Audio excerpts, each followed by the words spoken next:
If the U.S. defaults on its debt next week, China could be the big beneficiary, making a case that the U.S. is no longer a safe bet, no longer a world leader of finance. Illinois Democratic Congressman Raja Krishnamoorthi is the top Democrat on the House China Select Committee and joins me now. Thank you very much, Congressman. It's good to see you again.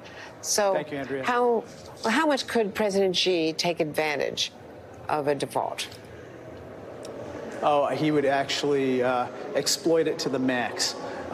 He and his comrades are cheering and applauding what they view to be economic chaos unfolding here in the U.S.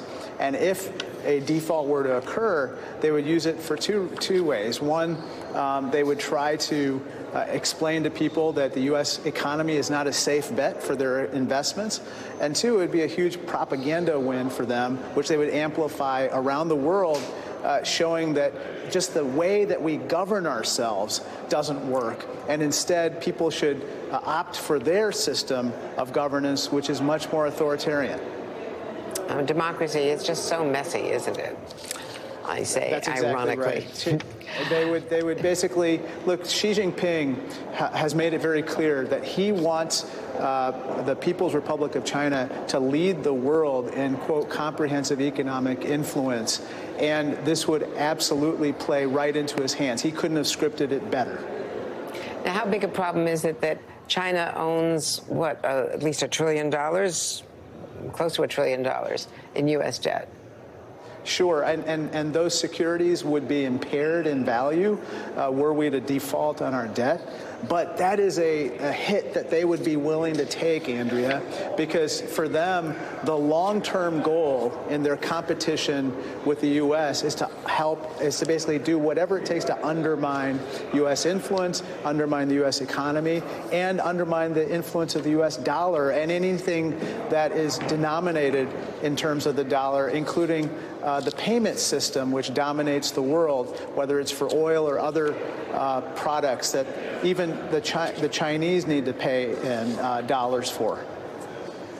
And we saw that TikTok has now filed a lawsuit against the state of Montana over the First Amendment grounds over that new law banning the social media app. Could a legal victory for TikTok strengthen their position as lawmakers are pushing for more bans on social media? It could, but I think that the bigger issue is that I think TikTok and ByteDance still have a lot of explaining to do at the national level with regard to ByteDance being beholden to the Chinese Communist Party. As you know, a recent whistleblower came out, and another lawsuit involving a former employee also revealed that, basically ByteDance is very much tied into the CCP. In fact, there's a CCP cell embedded within ByteDance, and the secretary of that cell is the editor-in-chief of ByteDance. And so those are facts that they are having a hard time dealing with. I think that there should be a forced sale of of TikTok in the United States. I don't think that there should necessarily be a ban.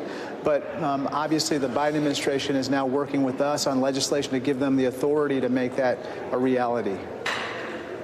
And today, a Russian court extended Wall Street Journal reporter Evan Gershkovich's pretrial detention through the end of August. We've heard little regarding any progress toward a possible release, and they've also denied access by our State Department officials, the ambassador, for the last 2 weeks. What do you make of this? Well, as we talked about a few weeks ago, unfortunately in Russia, journalism is now a crime. Free speech, criticizing the Russian government, including Vladimir Putin, is a crime. I have criticized Vladimir Putin on numerous occasions, and for that I've been banned from Russia. So I have to explain to my wife we're not taking a vacation in Siberia anytime soon, Andrea. But on a more serious note, Americans should not travel to Russia because they're going to do potentially to them exactly what they did to Gershkovich, which is try to use them as a bargaining chip in the big power politics with the U.S. We have to do everything we can to win his freedom, and I think that the Biden administration is doing that right now. Congressman Raja Krishnamoorthi, thank you very much. Good to see you. Thank you, Andrea.